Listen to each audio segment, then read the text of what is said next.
오늘 저는 여러분과 함께 하늘 문을 여는 비결이라는 제목으로 말씀을 전하겠습니다. 2명 이상의 사람이 모여 사는 데는 항상 문제가 생겨나기 마련입니다. 친구 간의 문제, 이웃과의 문제, 가정의 문제, 사회적인 문제, 국가 간의 알력과 갈등 등이 반드시 생겨납니다. 그리고 우리 인생에서 최대의 문제는 하나님과 인간 간의 문제인 것입니다. 이와 같은 문제를 해결하기 위해서는 대화와 회담이 반드시 필요합니다. 얼굴과 얼굴을 마주대고 이야기를 해야 해결이 됩니다. 국내 정치적인 문제의 해결을 위해서는 영수회담이 반드시 있어야 됩니다. 이것이 없이는 달려오는 두 열차와 같아서 부딪히고 파탄을 가져오고 마는 것입니다. 또 국가 간에는 정상회담이 반드시 필요한 것입니다.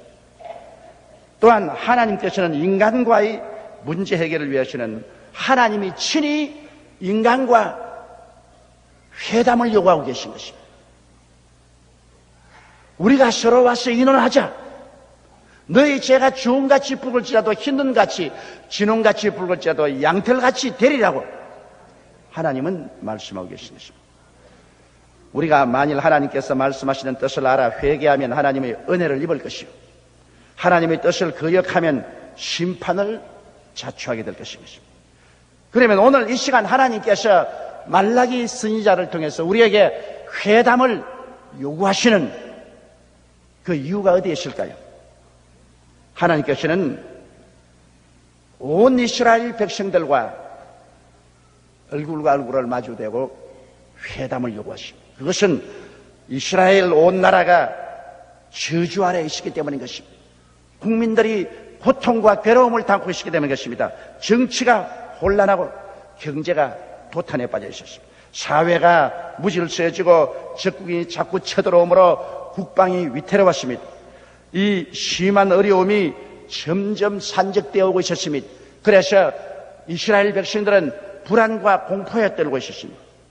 그뿐 아니라 끊임없는 천재지변이 일어나고 있었습니다. 계속되는 사고와 사건이 생겨나고 농사에는 병충해가 다가와서 실컷 애써서 지어놓은 농사가 순식간에 다 피폐하게 되어버리고 황폐해가는 땅은 가뭄과 홍수 등으로 말미암아 이제는 더 이상 버틸 수가 없었습니다. 그래서 이스라엘 백성들은 갈팡질팡할 때 하나님께서 나와 회담하자. 이 모든 재앙이 너희 나라에 일어난 이유는 하나님의 규례를 처음부터 어겼기 때문이다. 그러므로 너희가 회개하고 돌아오면 나도 너희에게로 돌아가리라. 그래서 내가 너희에게 복을 주겠다. 이스라엘 백성들은 말하기를 하나님이 살아계시면 왜 우리를 이렇게 하시느냐? 하나님께서 우리에게 벌 줄 이유가 어디에 있느냐? 온갖 말을 다 했습니다. 그러므로 하나님께서 말씀하시기를 너희가 내게로 돌아오라. 그러면 나도 너희에게로 돌아가서 너희에게 복을 허락하겠다. 그 백성들이 하나님께 질문을 했습니다. 어떻게 해야 우리가 하나님께 돌아갑니까? 하나님이 우리 보고 돌아오라고 했는데 우리가 뭘 안 돌아가고 있습니까? 그러자 하나님께서는 단도직입적으로 말씀합니다. 사람이 어찌 하나님의 것을 도둑질 하냐? 너희가 개인뿐 아니라 온 나라가 하나님의 것을 도둑질하고도 철면피하고 뻔뻔하게 왜 하나님이 우리에게 복을 주지 않냐고 외치는 것입니다. 그러자 백성들이 말하기를 우리가 어찌 주의 것을 도둑질했느냐? 우리 하나님 것 도둑질하는 것 기억 안 나는데요. 그러자 하나님 말씀하기를 너희가 삼켜버린 11조와 헌물이 바로 하나님의 것이 아닌가? 하나님께서는 여러분 인생에게 모든 것을 풍성히 주시되 하나님이 주시는 것 중에 10분의 1은 하나님의 소유권을 주장하고 계십니다. 그래서 우리가 얻는 모든 것 중에 10분의 1은 반드시 하나님의 소유권을 인정하고 하나님께 드려야 되는 것입니다. 이스라엘 백성이 그들이 얻는 것 중에 11조까지 다 삼켜버림으로 말미암아 하나님의 소유권을 박탈했습니다. 그래서 온 나라가 하나님의 것을 도둑질함으로 하나님이 진노하사 이스라엘에게 화를 내리게 되신 것입니다. 문제가 생긴 것입니다. 여러분, 오늘 우리 한국에도 참으로 사건도 많고 사고도 많습니다. 천재지변도 많이 일어나고 정치, 경제, 교육, 문화, 군사, 산업에 어지럽습니다. 우리가 하나님께 아무리 복을 달라고 부르셔도 하나님은 우리에게 말씀하시기를 너희가 먼저 내게로 돌아오라. 그러면 내가 너희에게로 돌아가리라. 그렇게 말씀합니다. 우리가 뭘 잘못했습니까? 뭘 못 돌아갑니까? 우리 현실의 환경이라는 것은 11조 정도가 아니고 우상과 산심과 사신, 점치는 것, 하나님을 거역하는 것, 부정부패와 여러 가지 죄가 한없이 쌓여 있습니다. 그래도 우리 한국은 1000만이 넘는 성도들이 있어서 그래도 성도들이 대개가 하나님께 11조를 드리고 헌물을 드리며 하나님의 것을 도둑질하지 않고 하나님 앞에 기도하고 간구함으로 말미암아 그들을 보고 주님께서 우리에게 지금 복을 주고 계는 것입니다. 소돔 고모라 성에 의인 10사람만 있어도 하나님이 멸하지 않겠다고 했습니다. 그러나 의인 10사람이 없으니까 소돔 고모라를 멸한 것처럼 그곳에 10사람이 있으면 그 덕분으로 온 소돔 고모라가 불바다가 되지 않았을 것입니다. 우리 한국은 그래도 1000만의 성도들이 있어 하나님께서 이들을 인하여서 우리 5천만 민족에게 긍휼과 자비를 베풀고 계신 것입니다. 이것을 우리가 알고 겸허하게 되어서 하나님의 것을 도둑질하고 하나님의 것을 탈취한 죄를 우리가 회개하고 돌아와야 되는 것입니다. 여러분, 11조와 하나님의 관계가 왜 그렇게 중대합니까? 믿음의 조상 아브라함이 믿음을 출발했을 때 하나님과 아브라함의 사이에 가장 강하게 맺은 언약이 바로 11조 언약인 것입니다. 11조를 드림으로 하나님께서 아브라함과 함께 역사하여서 가는 곳마다 아브라함을 형통케 하고 아브라함의 생애 위에 하늘 문을 열어놓겠다고 하나님 하신 것입니다. 특별히 여러분 창세기 14장 17절로 20절에 보면 아브라함이 그 조카 롯이 그도랄 왕과 그 연합군이 소돔과 고모라를 침략해서 함락시키고 모든 사람을 다 잡아갈 때 그 조카와 가족들도 다 잡아간 것을 소식을 듣고 그 집에서 기른 군인 318명을 거느리고 야음을 타고 섭격에 가서 그도랄 왕과 그 모든 연합군들을 격파하고 모든 재산을 다 도로 빼앗고 백성들을 찾아서 승리의 행군을 하고 돌아왔습니다. 그때 살렘 왕 멜기세덱이 떡과 포도주를 가지고 아브라함을 맞이했습니다. 성경은 말하기를 살렘 왕 멜기세덱은 지극히 높으신 하나님의 제사장이라. 그의 족보도 시작도 없고 끝이 없고 그의 부모에 대한 이름도 없고 태어난 날도 없고 죽는 날도 없이 불쑥 의의 왕, 평강의 왕, 지극히 높으신 하나님의 제사장 살렘 왕으로 나와 있습니다. 그 멜기세덱은 바로 하나님의 아들 예수 그리스도를 상징한다고 성경은 말하고 있는 것입니다. 그 살렘 왕이 나와서 아브라함에게 떡과 포도주를 들고 주고 손을 들어서 아브라함에게 승리를 주신 지극히 높으신 하나님을 찬양하고 지극히 높으신 하나님께서 아브라함에게 복을 줄지어다 했을 때 아브라함이 그 멜기세덱에게 자기가 얻은 일체의 것의 11조를 다 드렸습니다. 여기에서 이 멜기세덱이 얼마나 위대하고 높다는 것을 보여주고 있는 것입니다. 왜? 믿음의 조상 아브라함이 그에게 있는 일체의 11조를 멜기세덱에게 드린 것을 볼 때 멜기세덱은 하나님의 지극히 거룩한 제사장이었습니다. 이와 같이 아브라함은 자기의 생애 속에 반드시 11조를 실천했고 그로 말미암아 하나님께서는 아브라함 위에 하늘 문을 열어놓고 그에게 형통의 복을 주신 것입니다. 창세기 12장 2절에 보면 하나님께서는 아브라함에게 말씀하기를 너는 복의 근원이 될지라고 말했으며 창세기 14장 35절에 보면 야훼께서 나의 주인에게 크게 복을 주어 장성케 하시되 우양과 은금과 노비와 약대와 나귀를 그에게 주셨다고 아브라함의 종이 실제로 고백하고 있는 것입니다. 여러분, 그런 아버지 밑에 외아들 이삭이 자랐으니 얼마나 철저히 교육을 받았겠습니까? 하나님을 경외하고 얻은 바 11조를 철저히 드릴 것을 아브라함은 이삭에게 두고 가르쳤을 것입니다. 그건 왜냐하면 나중에 보면 이삭이 야곱에게 11조를 드려야 된다는 것을 철저히 가르쳐서 야곱이 그것을 실천하는 것을 볼 수 있는 것입니다. 그렇기 때문에 아브라함의 자손인 이삭에 와서도 하나님께서는 하늘문을 여시고 이삭이 나그네 되어서 살 동안에 가는 곳마다 장성케 했습니다. 창세기 26장 12절로 15절에 보면 이삭이 그 땅에서 농사하여 그해 100배나 얻었고 야훼께서 복을 주심으로 그 사람이 장대하고 왕성하여 마침내 거부가 되어 양과 소가 떼를 이루고 노복이 심히 많으므로 블레셋 사람이 그를 시기하여 그 아비 아브라함 때 그 아비의 종들이 판 모든 우물을 막고 흙으로 메웠더라. 그렇게 말했습니다. 그가 아버지 아브라함을 따라서 하나님과 언약하고 하나님께 11조 드리는 것을 반드시 실천했었습니다. 그렇기 때문에 하나님께서 그에게 얼마나 복을 주었더니 성경 말씀에 장대하고 왕성하고 마침내 거부가 되었다고 말하겠습니다.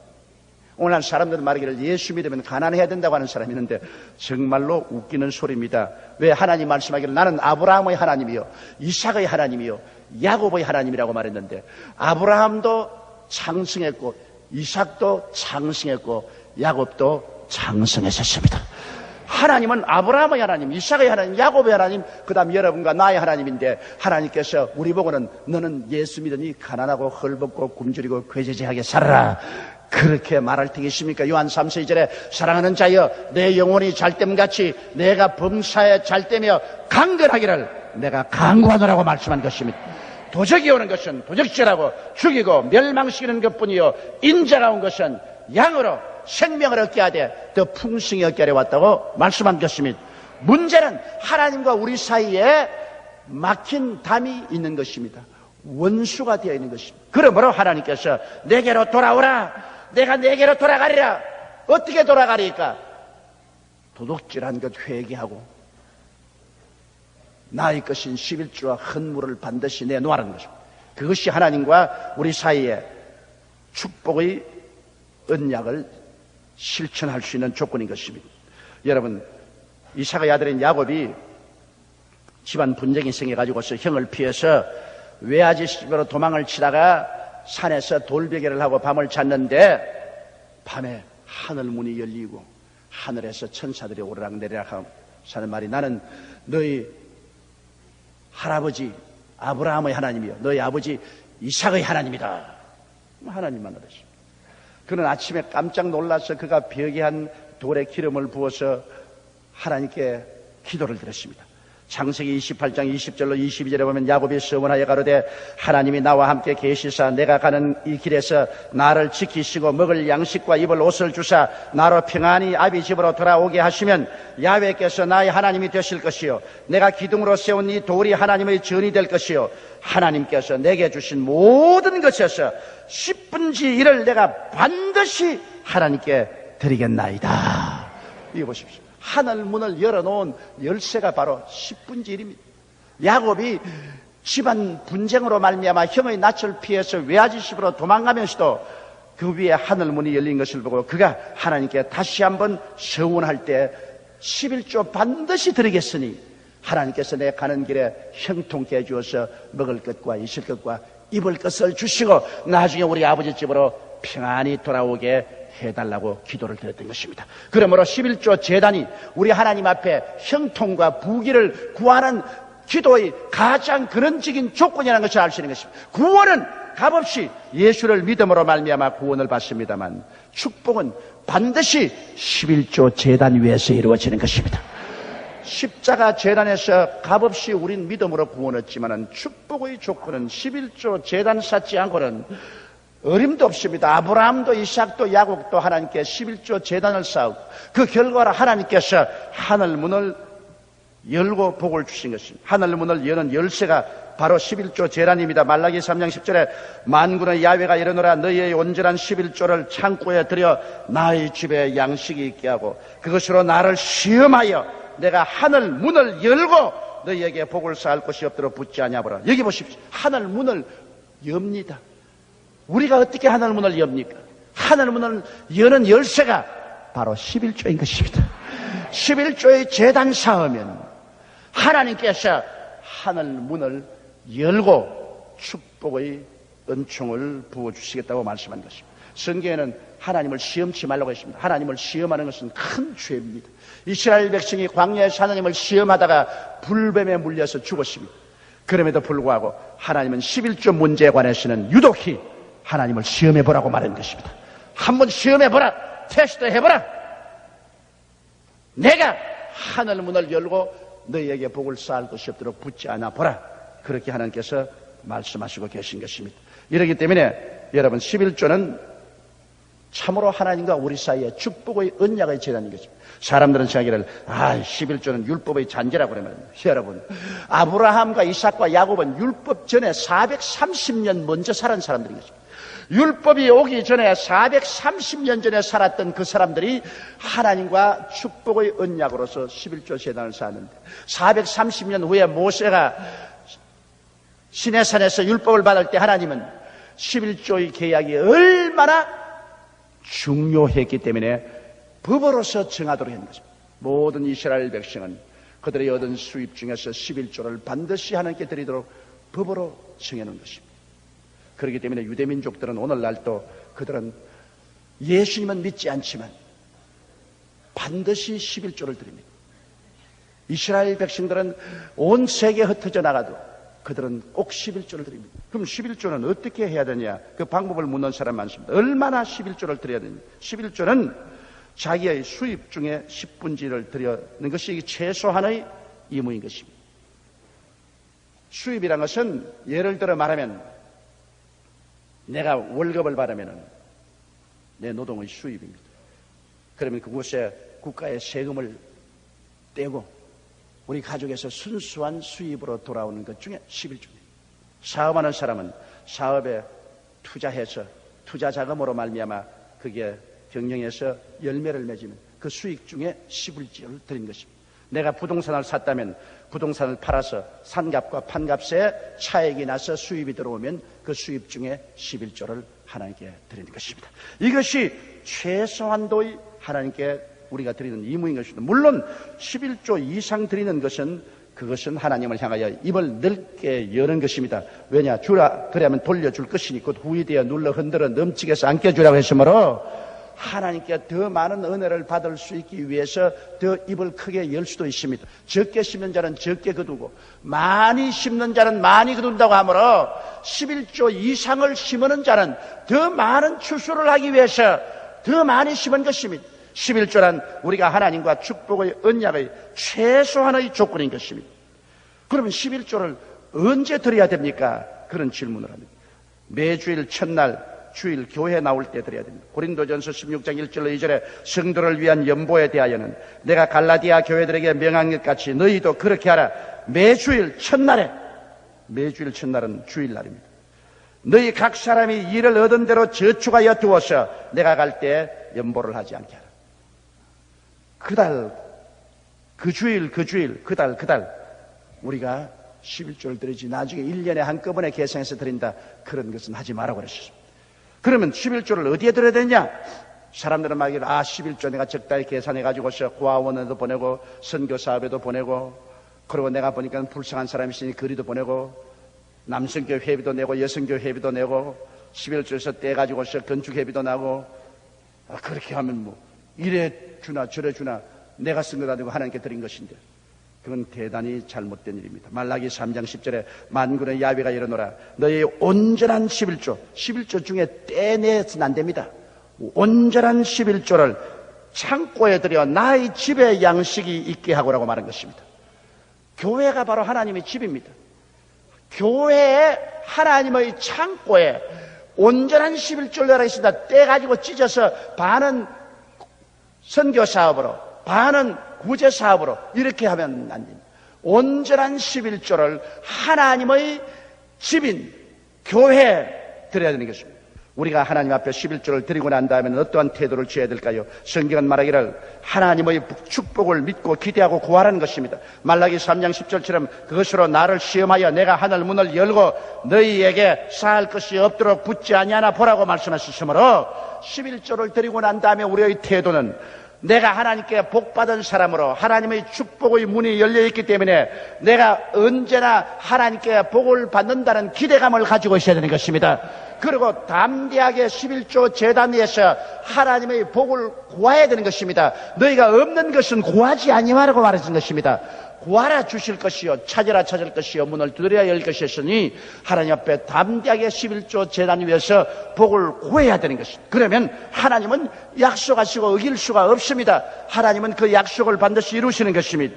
하나님의 축복의 형태로서는 직접적으로 하는 일에 형통케 하는 역사가 있습니다. 신명기 28장 8절에 보면 야훼께서 명하사 내 창고와 내 손으로 하는 모든 일에 복을 내리시고 내 하나님 야훼께서 내게 주시는 땅에서 내게 복을 주실 것이라. 적극적으로 나와서 하는 모든 일에 하나님이 직접 같이 하시고 형통케 하는 복이 있고, 그 다음에는 소극적으로는 재난에서 지켜주는 역사를 베푸는 복이 있습니다. 말라기 3장 11절에 보면 만군의 야훼가 이르노라 내가 너를 위하여 황충을 금하여 너희 토지 소산을 멸하지 않게 하며 너희 밭의 포도나무의 과실로 기한절에 떨어지지 않게 하리라 하셨고, 신명기 28장 7절에도 내 대적들이 일어나 너를 치려하면 야훼께서 그들을 내 앞에서 패하게 하시니 그들이 한 길로 너를 치려왔으나 내 앞에서 7길로 도망하리라. 이러므로 재앙을 면케해 주는 것입니다. 삼풍 백화점이 무너지고 성수대교가 무너지는, 그리고 배가 가라앉고 기름이 유출되고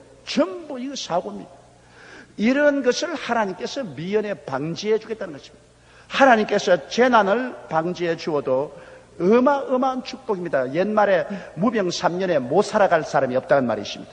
아무리 돈을 많이 벌고 해도 계속 온 가족들이 차례로 병 들어가지고서 입원하여 몇백만 원씩 날려버리면 뭐 별 도리 없이 빈손 드는 것입니다. 이러므로 하나님께서 직접으로 우리를 형통하게 한 역사도 있고, 그 다음에는 재난에서 우리를 지켜주십니다. 그 결과로 열방이 복되다고 칭찬을 받게 되는 것입니다. 너희 땅이 아름다워짐으로 열방이 너를 복되다 하리라.